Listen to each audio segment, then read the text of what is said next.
Tax देते भैया हमारे ही पैसे का है। वो रेलवे स्टेशन में बैठे गुटखा खा के वहीं थूक दिया जहां बैठे।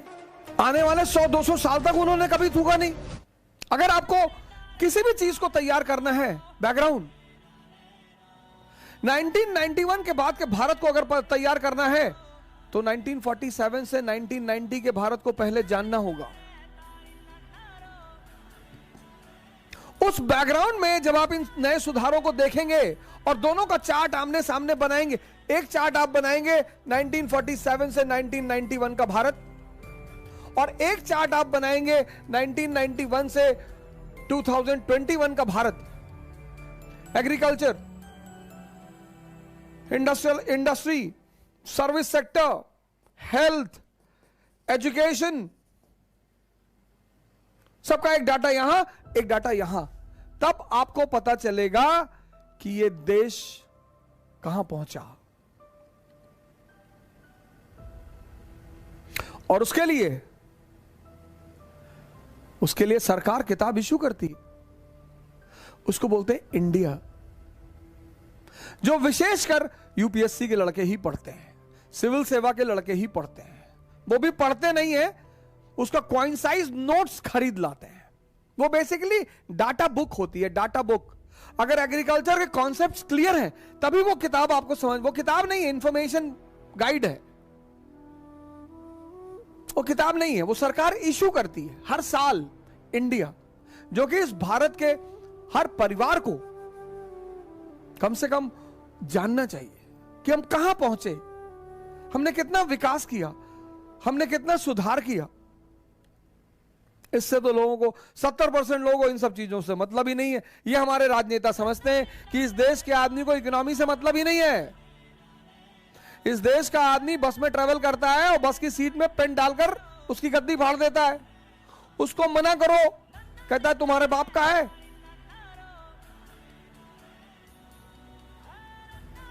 भैया हमारे बाप का तो नहीं है, बहरहाल आपके भी बाप का नहीं है, ऐसा तो पता ही चल रहा है। लेकिन भैया ये हमारे बाप दादाओं का है। टैक्स देते भैया हमारे ही पैसे का है। क्या नहीं भाई साहब, मैं देख रहा था कि सीट के अंदर क्या है।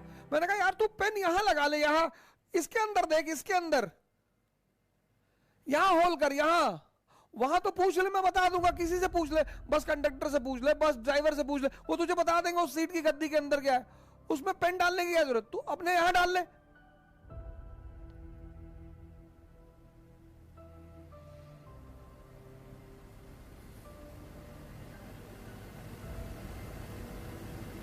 और रेलवे स्टेशन में बैठे गुटखा खा के वहीं थूक दिया जहां बैठे, क्योंकि पता है वहां क्या लिखा है, ये रेलवे आपकी संपत्ति है।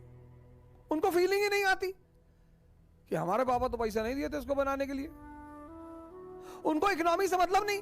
वहीं दिल्ली मेट्रो में वो सीआईएसएफ के जवान हैं तमिलनाडु के, हिंदी समझते नहीं, इंग्लिश आप बोलोगे नहीं, वहां अगर थूक दिए। दिल्ली मेट्रो में कहीं नहीं लिखा है मेट्रो आपकी संपत्ति है, लिखा ही नहीं। थूक दिए तो पहले तो मारेंगे गिराकर, फिर 200 रुपया निकाल लेंगे। बहुत गिड़गिड़ाते, मैंने कई बार लोगों को गिड़गिड़ाते हुए देखा, सर अब नहीं थूकेंगे सर, गलती हो गई सर, अम्मा की कसम के सर नहीं करेंगे। व्हाट आर यू सेइंग, 400 और जिनको 400 रुपया देना पड़ गया थूकने का जुर्माना, उनके पूरा खानदान का सलाइवा ही सूख गया।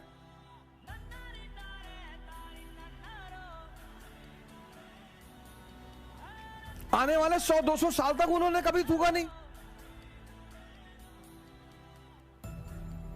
किसी भी देश में प्रजातंत्र का विकास तब होगा, ये फॉर्मूला है सर, किसी भी देश में प्रजातंत्र का विकास तब होगा जब उस देश की बहुसंख्यक जनता राजनीति के सिद्धांत और अर्थव्यवस्था के विकास को समझेगी। Democracy in any country will develop only when the majority people of that country will understand the law of development in economy and the principles of polity.